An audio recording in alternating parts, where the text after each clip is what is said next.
60 से 60 भी सत्संग पाकर सुधर जाता है। 60 सुधरे ही सत्संगत पाई। ये 60 क्या है? जो व्यक्ति चोरी करता है, उस चोर से कहो क्यों चोरी करने से क्या होगा जानते हो? वो कहता है नहीं जानते। तो जो व्यक्ति चोरी करता है और चोरी करने का फल क्या है, उसे कौन सा नरक मिलेगा, उसका दंड क्या, वो नहीं जानता। मतलब जो अज्ञानी है उसे 60 कहते हैं। मैं झूठ बोल रहा हूं पर मुझे पता ही नहीं कि झूठ बोलने का फल क्या है ना। जो व्यक्ति भोला है, भोला भाला, चोरी कर रहा है, उसे पता ही नहीं कि चोरी करने से क्या होता, इसे 60 कहते हैं। ऐसे लोगों को यदि सत्संग मिल जाए, एक बार इसकी चर्चा मुझे याद आ गई, जरा सुनिएगा। एक गुरुजी कथा में सुना रहे थे कि भगवान श्री कृष्ण जब गैया चराने गए तो मां यशोदा ने कान में, एक चोर एक दिन कथा सुनने आया, आज उसे कुछ मिला नहीं तो उसको लगा चलो आज कथा ही सुन लें। गांव में गुरुजी आए थे और कथा सुना रहे थे, तो गुरुजी ने कथा सुनाई। तो कथा में भगवान की गैया चराने की लीला का गुरुजी वर्णन कर रहे थे। गुरुजी ने कहा, आज मां ने भगवान श्याम सुंदर के गले में हीरे मोती की माला पहनाए 10, कान में बढ़िया मोती हीरे के कुंडल पहनाए, और यहाँ सोने का बाजूबंद, गले में सोने के हाथ में बड़े बड़े कड़े, और बढ़िया बढ़िया 1 करोड़ रुपए की कीमत का हीरा यहाँ पहनाया उंगलियों में। और आज भगवान गैया चराने गए ऐसा श्रृंगार करके। चोर बोला राम राम राम राम राम, ये कौन बालक है, इतना महंगा। उस चोर को लगा इसे लूट लेने से फिर किसी को लूटने की जरूरत, एक बार में माला माल हो जाऊंगा। जब कथा पूरी हुई तो गुरुजी से पूछा, गुरुजी आज आपने जिस बालक के बारे में बताया उसका पता कहां है, हमें पता दो। अच्छा, गुरुजी को नहीं पता था कि ये चोर है। उसने कहा, गुरुजी पता लिखवाओ। तो गुरुजी ने बोल दिया कि भाई ये तो वृंदावन की लीला है, वृंदावन जाना, वहां के जंगलों में वहां ठाकुर जी गैया चराते थे।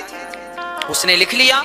अब उसने पकड़ी ट्रेन, आया वृंदावन, पूछा कि भैया ये यशोदा का बेटा गैया चराने किस तरफ जाता है? ये बिल्कुल सत्य घटना है, ये घटना घटी है, इसलिए मुझे आज स्मरण आ गई। तो वो चोर वृंदावन आया और वो गैया किस तरफ चराने जाते हैं, तो लोगों को क्या लगा कि ये पूछ रहा है कि भगवान ने गैया कहां चराई। तो लोगों ने बता दिया, भाई ये जंगल है, यहां भगवान गैया चराने जाते थे। तो उसने किसी से पूछा, क्यों आज भी आएंगे क्या गैया चराने? तो वो भी भगत आदमी था, बोला हाँ भगवान की तो लीला नित्य है, वो तो रोज आते हैं गैया चरा, जैसे रास रचाने निधि वन में आते हैं ऐसे गैया चराने।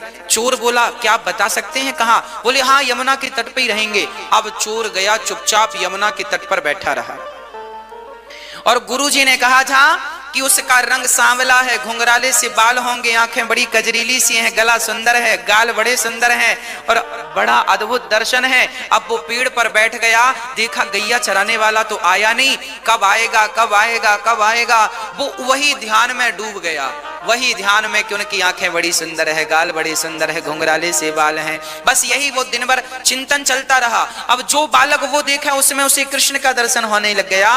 कभी वो इस जंगल में जाए, आज इसमें नहीं आए तो इसमें आएंगे, पूरे जंगल 4 दिन हो गए, ना उसने भोजन किया ना पानी की फिक्र, यमुना का थोड़ा पानी पी ले और बस प्यासा भूखा जंगल जंगल घूमे, इस इंतजार से कि कृष्ण आएंगे और हम उन्हें लूटेंगे। अब देखिए, भक्ति तो भक्ति है ना, भगवान का चिंतन तो भगवान का ही चिंतन है ना। तो वो चोर जब 4 दिन हो गए और बस भूख से बस अब उसका चला नहीं जाता, हाथ पांव नहीं चल रहे हैं, ज्यादा चल नहीं सकता, एक पेड़ पर चढ़ गया और उसने संकल्प ले लिया कि श्याम सुंदर यदि नहीं आए तो मैं मर जाऊंगा, परंतु अब मैं यहां से जाऊंगा नहीं। जब भक्त की जिद भगवान ने देखी तो जैसा जैसा गुरुजी ने बताया था कि 10 माला, तो भगवान ने 10 माला पहनी, कान में मोती हीरा तो कान में हीरा मोती पहने, घुंघराले, जो छवि उसके मन में बसी थी वही रूप भगवान ने बनाया। और वेश कीमती सोना चांदी और हीरे की अंगूठियां पहन के भगवान सचमुच गैया चराने जंगल चले गए। उसका प्राण निकलने वाला था, प्राण जाने वाले थे, तब उसने देखा कोई गैया चराने आ रहा है, उतर गया, चुपचाप खड़ा हो गया और देखा वही बालक था। तुरंत पास में गया, चारों तरफ देखा कोई नहीं, उसको लगा इसे लूटना तो बहुत आसान है। उसने तुरंत लाठी टेक के बोला, चोर ने सुनो, 4 दिन तुम कहां गए गैया चराने? भगवान बोले, भैया हम तो यहीं गए थे गैया चराने, इस तरफ। अच्छा, इस तरफ गए थे, पर हम तो इस तरफ चले गए थे। हाँ, फिर कल कहां गए थे? बोले कल हम इस तरफ। चोर ने कहा फिर हम इस तरफ चले गए थे। चोर ने कहा, सुनो तुम्हारी मैया कहाँ है? हमारी मैया तो घर पे है। बाबा घर पे है, मित्र सब गांव। तुम अकेले हो? हाँ हाँ हम अकेले हैं। तो सुनो, चलो अपने सारे माला उतारो। क्यों? भगवान बोले, क्यों माला उतारे अपने? हम चोर हैं, चोर, तुम्हें लूटने आए हैं। अच्छा, हमें लूट लोगे? हाँ हाँ हम लूट लेंगे तुम्हें। भगवान ने अपने सारे माले उतार दिए। और क्या? बोले अंगूठी उतारो। भगवान ने अंगूठी उतार दी। कान की उतारो। भगवान ने कान की उतार दी। और जब कान के, हाथ के सब श्रृंगार ठाकुर जी ने उतारा, उसके बाद उसकी झोली भर गई सोना चांदी हीरा मोती से। तब भगवान ने उसकी तरफ देखा और देखकर मुस्कुरा दिया। और ज्यों भगवान मुस्कुराए तो उसके हाथ से सोना चांदी हीरे मोती की झोली नीचे गिर गई। और वो श्याम सुंदर की मुस्कान को देखकर कितना आनंदित हुआ, चरणों में गिर पड़ा, हे नाथ कौन है आप? मैंने आज तक इतनी सुंदर मुस्कान नहीं देखी। सोना इतना पाया जिसके लिए मैं 4 दिन भूखा प्यासा रहा, उस संपत्ति को पाकर भी मुझे इतना सुकून नहीं मिला जितनी सुकून आपकी ये मुस्कान ने मुझे दे दिया। नाथ आप कौन है? तब भगवान ने प्रकट होकर दर्शन दिया, मैं वह परमात्मा हूं जिसके लिए बड़े योगी जन तपस्या करते हैं। तो प्रभु आपने मुझे सहज में दर्शन दे दिया। भगवान ने कहा, यह सहजता नहीं है, तुमने मुझ पर विश्वास कर लिया।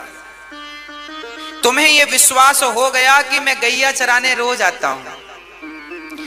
जब भक्त को मुझ पर विश्वास हो जाता है तो मैं तुरंत उसके सामने प्रकट हो जाता हूं। व्यक्ति के अंदर विश्वास नहीं है, इसलिए मैं प्रकट नहीं होता। जब तक भगवान आए तब तक आपका विश्वास। अब बताओ, 3 दिन में ही वो भाग के चला जाता तो भगवान कैसे मिलते? 4 दिन तक खड़ा रहा तब भगवान मिले। तो आपको भी इंतजार करना पड़ेगा, वो भी विश्वास के साथ। मंत्र जाप मम दृढ़ विश्वास। तो भगवान ने उसे दर्शन दिया। यही गोस्वामी जी ने लिखा है, देखो इन्हें कहते हैं सठ। वो था तो चोर, पर कथा एक बार सुनी तो सुधर गया।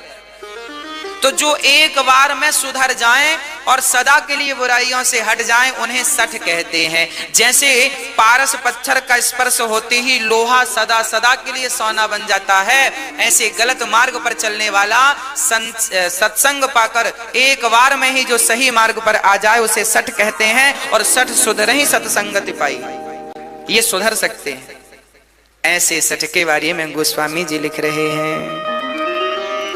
और अब गोस्वामी जी खलों की वंदना करते हैं।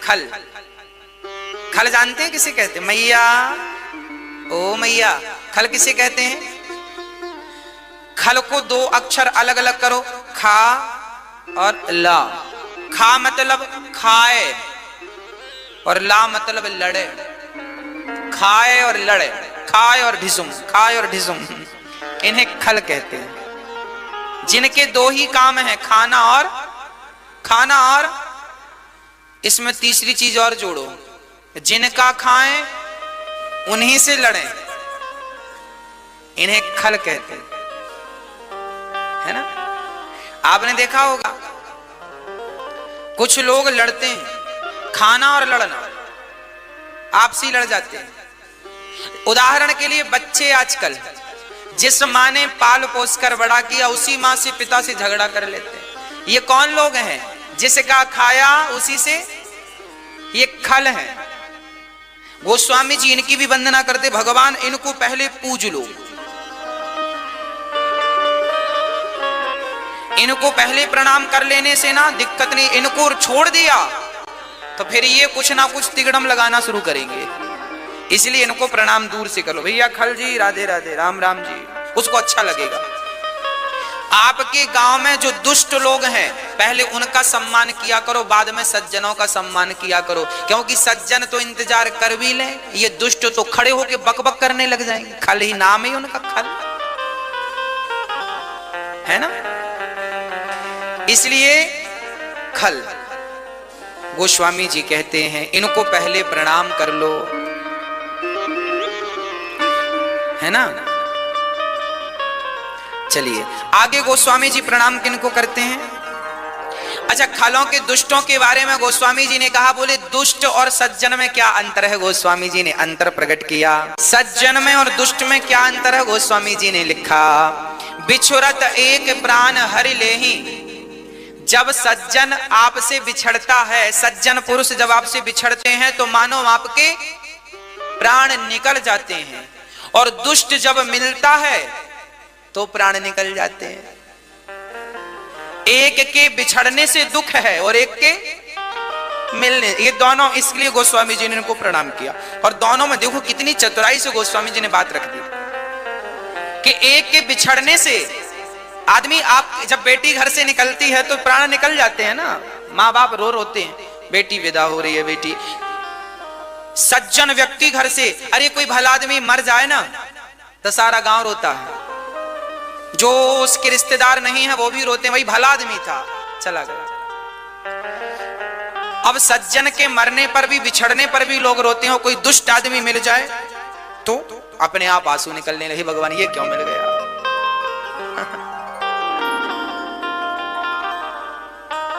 जो आपसे हर बार पैसा मांगता हो, है ना, भाई हमें 1000 रुपए दे दो। एक गांव में एक आदमी था, वो सबसे पैसा मांगता था, जिसके घर जाए चाय पिए, भैया हमें जरा 50 रुपए की जरूरत है। कब दोगे, अरे कल, पिछले साल भी बोला था कल देंगे, इस साल भी बोल रहा है कल देंगे। और मांगने कोई जाए, बोले पैसे दो, बोले हमने कब का बोला था। उसने कहा हमने तुम्हें देने का कब का बोला था, तो सामने वाला बोला तुमने बोला था कल देंगे, तो उसने कहा कल ले लेना,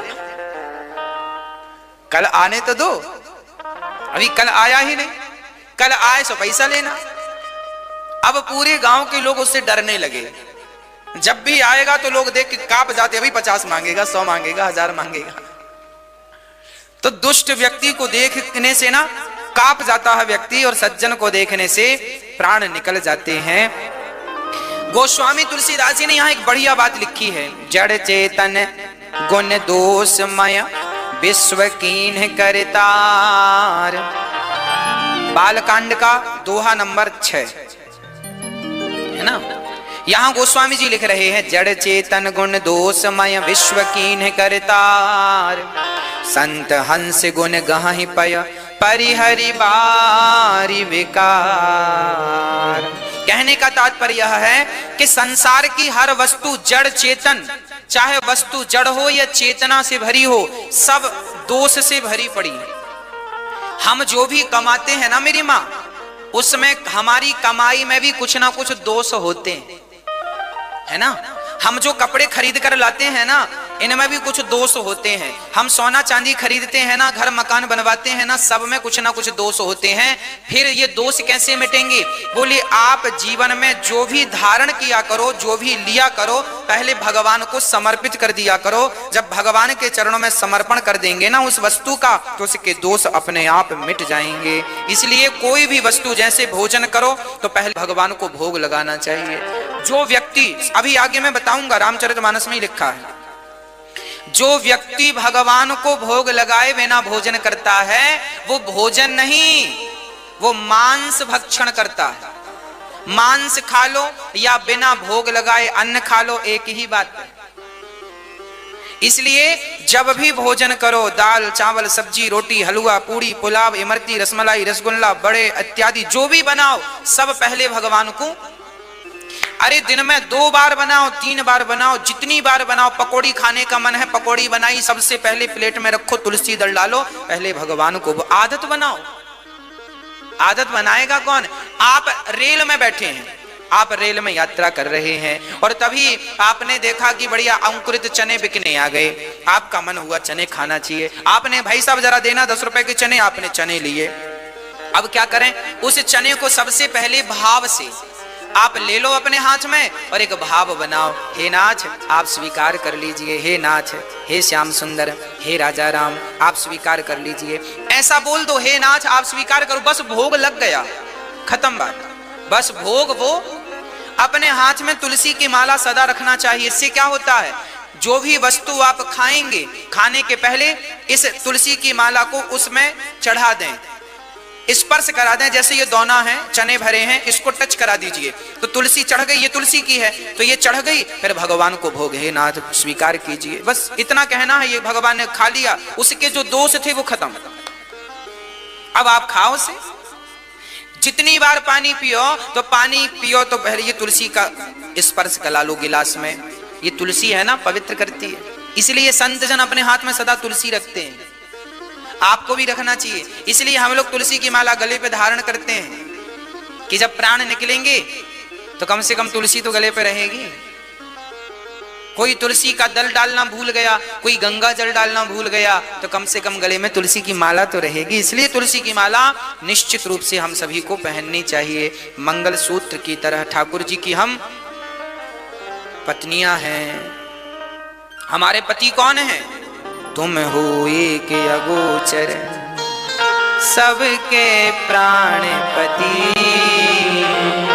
इसलिए हमें अपने आप को गोपी भाव ही रखना। हम गोपी ही हैं, हम स्त्री ही हैं, हम गोपी हैं, हम पतिव्रता नारी हैं और हमारे पति तो परमात्मा है। उस पति परमात्मा को प्राप्त करने के लिए हम चल रहे हैं। तो जो भी है सब भगवान को समर्पित करना चाहिए।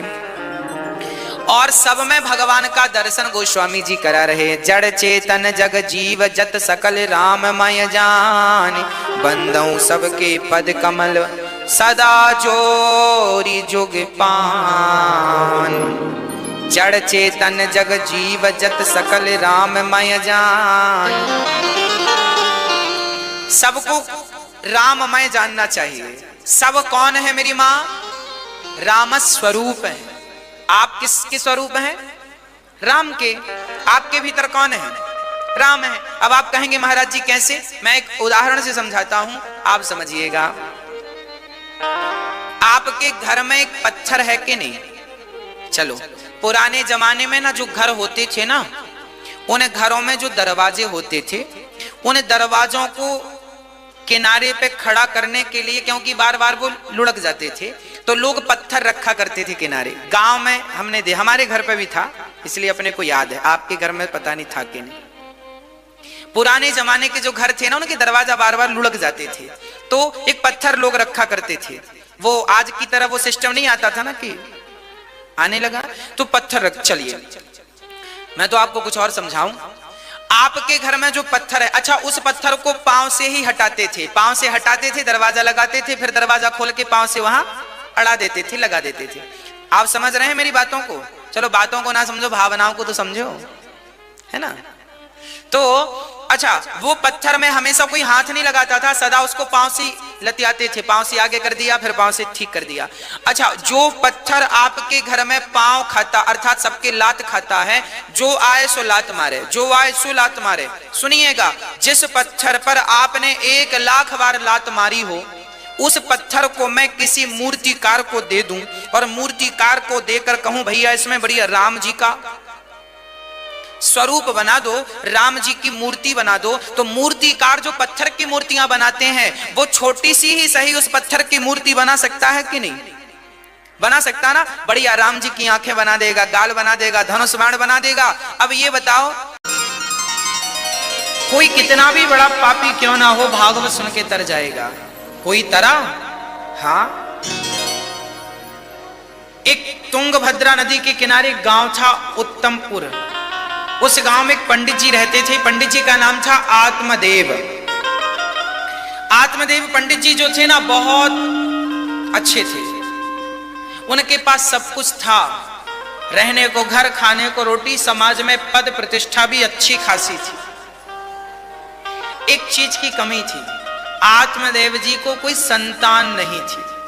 मैया जी, ओ मेरी मां, हो गई पंचायत? अब सुन लो।